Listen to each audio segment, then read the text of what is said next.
Assalamualaikum dan selamat sejahtera. Saya Izzati Syirah kini berada di Padang Utama UNIZA secara langsung untuk melaporkan aksi panas Liga Bola Sepak Peringkat Universiti 2025. Perlawanan hari ini menyaksikan pertemuan hebat antara Fakulti Perubatan dan Fakulti Sains Kesihatan, di mana Fakulti Perubatan telah pun mendahului 1-0 hasil jaringan awal pemain nombor 10 sebentar tadi.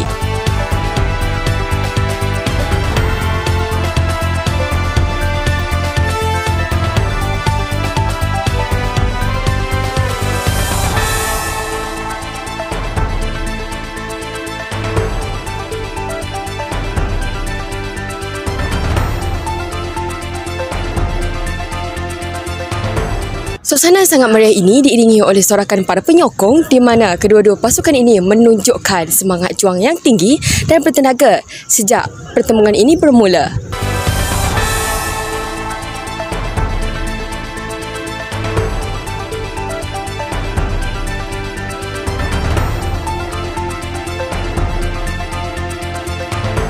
Bersama saya sekarang ialah jurulatih pasukan Fakulti Perubatan, Encik Hazim. So, saya nak tanya sedikit soalan lah untuk Encik Hazim. Selaku jurulatih, apakah pandangan Encik Hazim sendiri mengenai perlawanan yang sedang berlangsung sekarang ini?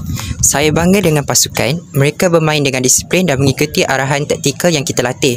Walaupun mendahului, kami tidak boleh terlalu selesa kerana fokus dan stamina akan kekal sehingga penamat. Terima kasih Encik Hazim atas perkongsian yang penuh inspirasi sebentar tadi.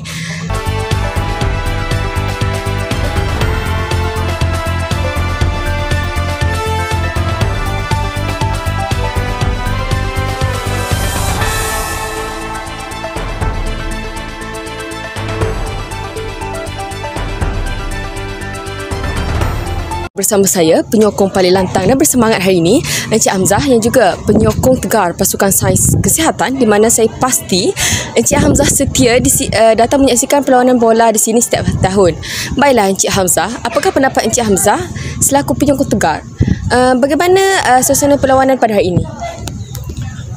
Meriah gila. Permainan Fakulti Sains Kesihatan tahun ini lebih baik dan berjaya bangkit semula dengan skor 3-1. Memang tak sabar nak tengok kami angkat piala nanti. Kami yakin tahun ni memang tahun kami. Terima kasih Cik Hamzah. Semangat yang macam ni lah kan kita perlukan untuk menghidupkan suasana kejohanan bola sepak pada tahun ini. Sekian sahaja daripada saya, Izzati Syirah Cik Ali. Kembali ke seri pentas bersama saudara Ishraf.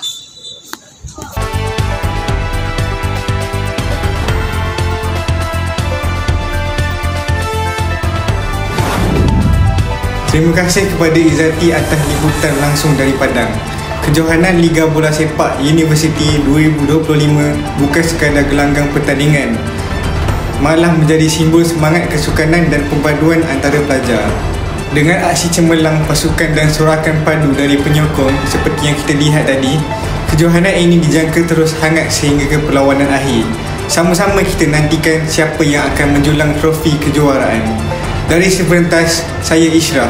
Teruskan bersama kami untuk laporan seterusnya. Salam hormat dan salam sukan.